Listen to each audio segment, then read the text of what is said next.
반갑습니다. 허브경제TV입니다. 네, 이케입니다. 오늘 살벌한 그런 시장이었는데, 이케는 뭐 어찌됐든 굉장히 좀 잘 버텼죠. 버텼다라기보다는 오늘 시장에 냉정하게 빨간불 보여준 종목이 몇 개나 있겠습니까? 그쵸? 이거 전고체가 뭐 전부 다 같이 이렇게 움직였다라고 보기는 힘들고, 원체 오늘 외국인들의 선물 매도가 진짜 뭐 역대급 순위 안에 들어간다라고 하더라고요. 뭐 이게 이제 뭐 역대급으로 선물 매도가 나왔다라고 해서 시장이 계속적으로 하락한다라는 그런 데이터로 이어지지는 않고요. 지수만 보면은 좀 과매도 구간으로 들어온 것 같긴 해요. 저희 코스닥에 표시해놨는데 지금 추세는 하단이고요. 코스피 같은 경우에는 이제 전 고점이죠. 전 저점이라고 해야 될까요? 네, 요 중요 구간들로 겹치는 매물대가 좀 쌓여있는 그런 구간입니다. 그래서 미국 시장 같은 경우에 원체 투매 뭐 급락 연달아가지고 나오다 보니까 이게 또 우리나라 투자하시는 분들이 미국 시장으로 굉장히 많이 건너갔거든요. 그리고 뭐 우리나라 시장에서 뭔가를 이렇게 만들어내고 이동한 게 아니라 버티다가 연말이었죠. 11월, 12월에 대거 이동했습니다. 근데 오히려 또 아이러니한 게 미국 시장이 지금 제일 안 좋죠. 우리나라 시장, 뭐 그 다음에 또 이제 관세의 대상이 되는 중국 시장, 유럽 시장 이런 데는 다 흐름이 나쁘지 않아요.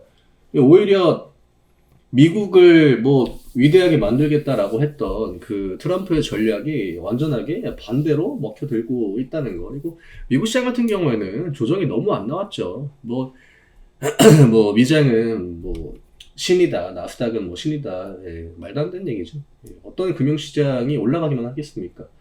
미국 시장도 조정을 보여줄 때가 된 거고, 또 조정을 보여준 이후에는 뭐 반등도 충분히 가져갈 수 있겠죠. 뭐 어찌됐든 이케는 오늘 우리가 그래도 1차로 목표한 구간에 거의 뭐 근접했죠. 제가 65,000원 윗구간부터는 그래도 어느 정도 1차 관점에서 좀 매도를 할 만한 그런 목표치를 좀 둘 필요가 있다라고 이야기를 드렸는데 똑같아요. 오늘도 거의 비슷한 수량의 기관 매수가 들어와줬고요. 오늘 장중에 또 전고체 이슈가 나오긴 했습니다. 근데 오늘 같은 경우에는 유독 이케만 좀 양봉 반응을 강하게 했다라고 하는 것. 그리고 다른 전고체 종목들이 중간에 따라오긴 했거든요. 뭐 한농화성도 뭐 레이크 머티리얼즈 따라오긴 했지만 시장이 이게 진짜 막 여러 종목들을 다 한 번에 올려줄 만한 그런 분위기가 전혀 아니었죠. 지수가 계속적으로 저점을 깨고 거의 뭐 종가 저가 형태로 끝났기 때문에 오늘은 일단은 전고체 뭐 대장주다라고 할 수 있는 이케만 좋은 흐름으로 좀 마무리가 됐다는 거. 은연중에 든 생각인데 어차피 지금 시장이 조정을 꽤 줬단 말이죠. 그러면 뭐 3월 초나 이제 다음 턴에는 반등의 확률이 그래도 하락의 확률보다는 조금 높다라고 보고 있는데 그 시점에 이케가 이런 식으로 지금 뭐 조정을 딱히 주지 않고 계속적으로 위로 이제 올려나가고 있는데 제가 전날에도 이야기를 드렸지만 보통 우리가 이제 뭐 고점이다라고 할 만한 구간에서는 이것도 그냥 거의 고정 패턴이죠. 호재가 굉장히 많이 나오고요. 굉장히 좀 자극적인 그런 이슈들이 시장으로 많이 이제 던져지거든요. 그리고 거래량이나 이제 뭐 캔들의 사이즈 이런 것들도 좀 커지고 그러는데 아직까지 그런 흐름은 보이지 않습니다. 네, 그냥 잘 버틴다 혹은 꾸역꾸역 올라간다라는 느낌이 있다 뿐이지 이게 뭐 지금 모든 시장 참여자들이 막 진짜 전고체를 전부 다 주목할 정도의 임팩트는 그렇게 있다라고 보여지지는 않거든요. 그리고 중대형주들이 뭐 추세도 상단까지도 여유가 있기도 하고 7만원까지는 저는 그래도 좀 여유가 있다라고 생각합니다. 뭐 8만원은 뭐 나중에 이제 흐름을 또 봐야겠지만 또 미장이 뭐 오늘 어떻게 될지 또 누가 알겠습니까? 물론 뭐 오늘 시장이 안 좋아도 이키가 좋은 흐름을 보인 건 맞지만 함부로 그냥 가격을 딱 정해놓고 이거는 뭐 8만원, 9만원, 10만원 그게 정말 안 좋은 습관이긴 해요. 제가 뭐 전날에 이제 그런 부분들에 대해서는 이야기를 많이 드려놨기 때문에 뭐 오늘 또 드리진 않을 거고 이제는 좀 이후의 움직임, 이후의 시나리오에 대해서 우리가 좀 고려를 해볼 필요가 있습니다. 이 정도로 6만원 중반까지 가격을 빠르게 올려놨다라고 하는 건 뭐 조정이 나오고 하는 거는 우리가 이미 다 매일같이 염두를 해놓고 있는 상황이기 때문에 그것도 이제 코멘트를 딱히 드리지는 않을 거고, 한켠에 드는 생각은 뭔가 이 개별 호재가 좀 준비가 되어 있나, 아니면 더 강한 재료가 이제 나올 게 있나, 이런 생각을 하게 될 수밖에 없는 거죠. 지금 기관 쪽의 매수가 원체 또 강하다 보니까 보통 이렇게 기관이나 메이저들의 매수가 연달아서 이렇게 강세를 보일 때는 보통 이제 우리나라 시장에서는 1번 이제 실적에 대한 기대감이 좀 중장기적으로 이어질 것 같은 그런 그 타이밍, 업종에 우리가 갑자기 기억이 안 나네요. 네. 그 조선 그 뭐죠? 사이클? 예, 호황 사이클 그러니까 그런 시점으로 진입을 앞두고 있을 때 보통 이런 흐름들이 만들어진다거나, 아니면 이후에 이제 좀 괜찮은 좀 큰 호재 이런 것들이 예정이 되어 있을 때 그런 것들을 이제 미리 어느 정도 눈치를 채고, 얘들은 뭐 정보력이 좋으니까 이렇게 매수 패턴을 보이는 경우가 꽤 있거든요. 근데 아직까지는 뭔가 이제 좀 그럴만한 호재가 이케한테 직접적으로 뭔가 빵 하고 작용이 될 만한 그런 호재가 나왔다라고 저는 생각하진 않아요. 그냥 계속적으로 그냥 전고체 배터리 3사 뭐 중국 쪽에서 배터리 그 전고체 배터리 뭐 양산 뭐 개발 속도 이런 거 굉장히 지금 올려가고 있다. 뭐 최근에 뭐 벤츠 전고체 배터리 뭐 시험주에 이런 것들. 하지만 그게 뭔가 이케한테 엄청나게 직접적으로 호재다라고 보기에는 어렵거든요. 우리나라는 그냥 배터리 3사 뭐 SK온 뭐 LG엔솔 뭐 전날 이제 LG엔솔 이야기 나왔고, SDI가 이제 뭐 인터 배터리 거기에서 뭐 이제 전고체 개발 과정 뭐 SDI가 공개한다라고 했고, LG엔솔은 이제 파일럿 라인 어제 이제 또 이야기 나왔었죠. 그런 것들은 지금까지도 계속 그냥 꾸준하게 호재로 또 작용을 했던, 그리고 엄청 강한 상승보다는 그냥 꾸준한 상승을 만들었던 그런 이슈들이기 때문에 그런 부분에서는 한번 좀 기대를 해봐도 되지 않을까 이렇게 좀 보고 있고요. 무엇보다 오늘 그 급락을 버텼다라고 하는 거, 오늘 같은 날은 그냥 조정 줘도 되거든요. 그럼에도 불구하고 굳이, 왜냐면 시장이 이렇게 밀릴 때는 음봉 나와도 또 오늘 같은 날 이제 패닉셀이 동반되는 그런 시장이었잖아요. 그럼 이케도 음봉을 한번 주면은 뭔가 그냥 개인 투자자들 한번 털고 싶다 했을 때 이거 털려 나갑니다. 오늘 같은 날 액션을 좀 주면은. 오늘 굳이 그런 움직임을 보여주지도 않았고, 이러면은 어차피 개인 투자자들은 안 팔고 버틴단 말이죠. 오늘같이 막 2200개, 2300개가 떨어지는 상황에 아침부터 빨간불 들어와 있으면 누가 이케를 매도할 생각을 쉽게 하겠습니까? 이게 나름 최고의 보루다라는 생각을 하고 오히려 더 강하게 쥐려고 하겠죠. 그러는 와중에도 기관들은 그걸 알고도 매수를 집어넣었고요. 또 오늘 양매수를 동반한 또 강세도 아니에요. 저는 대형주들의 보통 끝자리에는 진짜 그 강한 캔들, 또 양매수를 엄청나게 빡세게 동반하는, 누가 봐도 좋은 캔들을 만들어낼 때부터가 우리가 좀 주의를 해야 되는 시점인 거지, 이렇게 어중간한 윗골이나 기관만 그냥 똑같이 매수 들어왔을 때 이런 자리가 단기적으로 고점이 된다라고 생각하지는 않습니다. 그래서 관점은 뭐 오늘 시장이 아마 밀렸다라고 해도 저는 지금 같은 구간이 또 기회다라고 보고 있기 때문에 좀 더 지켜보셔도 되지 않을까. 그리고 오늘 아마 1차 매도를 하신 분들은 꽤 계실 것 같아요. 제가 그동안 얘기했던 것들이 뭐 주주분들한테 조금이나마 그 일종의 그러니까 뭐 지침서까지는 아니지만 그래 뭐 분할 매도 하는 게 맞지 이런 생각을 진짜 단 한 번이라도 하셨다라고 하면은 뭐 수량이 많진 않다라고 하더라도 저는 그에 따른 대응을 좀 하셨을 거다라고 생각을 하긴 하거든요. 나머지 수량이 뭐 몇 주가 되고 몇 프로가 됐든 이제는 우리가 수익을 좀 극대화하는 포지션으로 맞춰서 이제는 또 대응을 해 나가면 된다라고 저는 생각을 하고요. 뭐 당연히 긍정적이다라고 봐야겠죠. 이게 오늘 같은 날에 이제 시장의 이목이 빨간불이 들어와 있는 몇 안 되는 종목들로 집중이 되지 않겠습니까? 이럴 때 이슈 같은 거 빵 날리고 윗골이 빵 만들고 혹은 개인들 쪽으로 물량을 팍 넘겼다라고 하면은 그거는 진짜 안 좋은 패턴이긴 합니다. 만약에 여기서 시장이 또 밀린다 그러면 그 진짜 안 좋은 패턴이 될 수밖에 없거든요. 하지만 오늘은 그와 같은 패턴으로 전혀 이어지지 않았다라고 하는 거. 오늘도 개인들의 매도.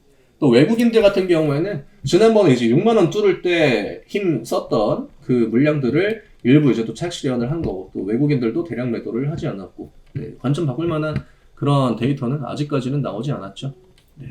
분할 매도는 그냥 기본 베이스로 박아 두시고요.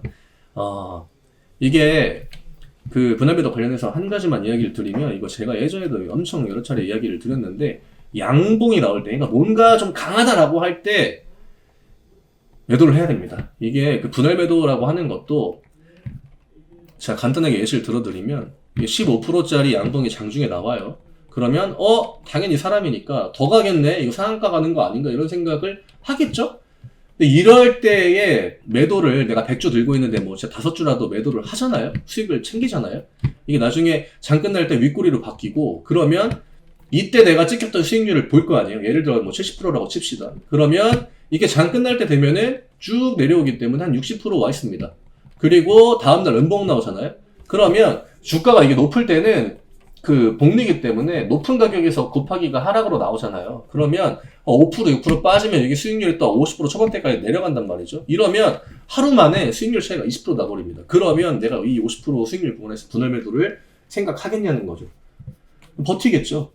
다음날 만약에 또 음봉 나온다? 그럼 이거 40%대로 또 떨어지겠죠. 그럼 그때 또 분할 매도 하겠습니까? 이런 것들 때문에 우리나라 개인 투자하시는 분들이 꼭대기에서 팔려고 하다가 매도 타이밍 놓치고, 뭐 시즌이니 뭐 코로나니 뭐 이런 종목들 과거에도 엄청 뭐 유명하긴 했지만, 그런 패턴들이 또 반복적으로 나오는 거거든요. 그러니까 주가가 어디까지 갈지는 저도 몰라요. 그거를 제가 어떻게 알겠습니까? 다만 지금 흐름이 굉장히 좋고, 시장 내에서 어떤 수급적인 포지션이나 시장의 그 집중되는 그런 부분이나 또 전고치에 대한 기대감, 지금 굉장히 빨리 이렇게 올라오는 구간인 거는 맞거든요. 그렇기 때문에 제가 수익을 극대화하는 관점에서 계속적으로 긍정적이다라는 부분 위주로 코멘트를 드리고 있는 거지, 뭐 당장 이제 그 주가가 뭐 이게 뭐 10만 원 갈지 10만 원 갈지 그거는 아무도 모릅니다. 얘네들은 알고 있겠죠. 연기금에다가 지금 연기금이 주가 올려주고 있는 거니까 얘네들은 알 텐데, 저는 연기금 소속이 아니기 때문에 그런 부분들을 전혀 예측하기가 어렵다라는 겁니다. 이거는 근데 암만 제가 이렇게 떠들어도, 암만 이렇게 이야기를 여러 차례 드려도 다 주주분들 또 개별적인 어떤 그 대응 판단, 이게 중요한 부분이라 뭐 더 이상은 제가 어떤 그 강조를 드리지는 않을 것 같아요. 이제부터는 뭐 오늘 일부 이제 매도를 하신 분들이다라고 하면은 나머지는 같이 또 편하게 수익을 극대화시키는 그런 관점. 이게 어느 정도 매도를 해 놓잖아요. 그러면 주가가 좀 흔들리고 해도 멘탈적으로 굉장히 편해요. 수익률 자체가 넉넉하기 때문에. 또 중간에 진짜 좋은 기회다라고 하면은 내가 뭐 일부 비중을 더 추가를 해도 그 평단 자체가 크게 그렇게 따라 올라오지 않을 거기 때문에, 그러면서 이제 수익을 극대화시키는 거거든요. 그런 것도 한번 생각해 주시면 좋을 것 같아요. 오늘 장중에 나온 이슈는 전고체 뭐 배터리 3사 애들이 개발 속도 높인다, 뭐 꾸백 배터리 이제 상용화를 뭐 진짜 금방 이제 그 도달이 될 수도 있다, 이런 이야기가 나오고 있는 만큼 크게 당분간 뭐 걱정할 만한 거는 없을 것 같아요. 이제 2차 전지가 오늘 좀 많이 밀렸는데, 이게 또 2차 전지만 많이 밀린 게 아닙니다. 바이오도 많이 밀렸고, 냉정하게 이제 전날 미장의 하락 주인공은 이제 반도체였기 때문에, 그 AI 섹터였기 때문에 오늘은 그냥 균등하게 빠졌다라고 보시면 될 것 같아요. 다음 주에 주도권을 누가 먼저 잡아가는지, 만약에 2차 전지가 화요일이나 수요일 정도에 반등 주도권을 잡아오잖아요. 그럼 저는 전고체에는 그냥 무난하게 더 갈 것 같아요. 7만원까지는 그래도 한번 좀 지켜볼 여유가 있지 않나, 이렇게 생각이 됩니다. 그리고 이 액면분할 거래정지 가격 68,000원 가격은 이벤트 가격이기 때문에 우리가 이러한 가격 부근에서는 그래도 좀 변동성에 대해서 집중하고, 일부는 또 뭐 대응을 준비할 수 있는 그런 포커스를 좀 두셔야 되지 않나, 이렇게 생각을 해요. 뭐 너무 좋은 흐름입니다. 너무 좋은 흐름이고, 또 연휴인데 오히려 이럴 때 월요일 하루 쉬는 게 저는 도움이 된다라고 생각합니다. 미국 시장 급락 패턴의 그 또 중심에 있고, 뭐 얼마나 더 밀릴지는 모르겠지만 저는 끝자락에 걸쳐 오지 않았나, 이렇게 보고 있습니다. 하루 쉬는 게 더 도움이 될 수 있겠죠. 화요일 날 다시 또 인사를 드릴 예정이고요. 너무 길어졌네요, 영상이. 네, 이러면 또 그 영상이 지루해져가지고 제가 웬만하면 한 10분 안팎으로 좀 끊으려고 하는데 양해 부탁드리고, 저희 2월 이벤트, 정기 이벤트 오늘 마지막 날입니다. 이벤트 기획도 잘 활용하시면 저희가 새롭게 또 꾸려나가는 포트폴리오 같이 또 편입하셔가지고 좋은 결과 저는 충분히 만들어낼 수 있다라고 생각하고, 연휴 기간 동안은 뭐 오늘 이캔은 올랐지만 다른 종목들이 대부분 다 급락이 나왔기 때문에 많이 또 심적으로 안 좋으실 것 같아요. 그런 부분들 잠깐 잊으시고요. 푹 또 이제 봄으로 들어가는 이제 문턱이잖아요. 뭐 비 소식이 연장 예정이 되어 있긴 하지만, 좋은 시간 좀 보내시고요. 다시 또 재충전하신 다음에 화요일 날 인사드리도록 하겠습니다. 좋아요 많이 눌러주시고 댓글도 많이 달아주시고 그러면 제가 조금 더 힘나서 힘을 내서 영상을 찍습니다. 반응 없는 영상은 저도 사람이다 보니까 텐션이 잘 안 올라갑니다. 화요일에 뵙겠습니다. 감사합니다.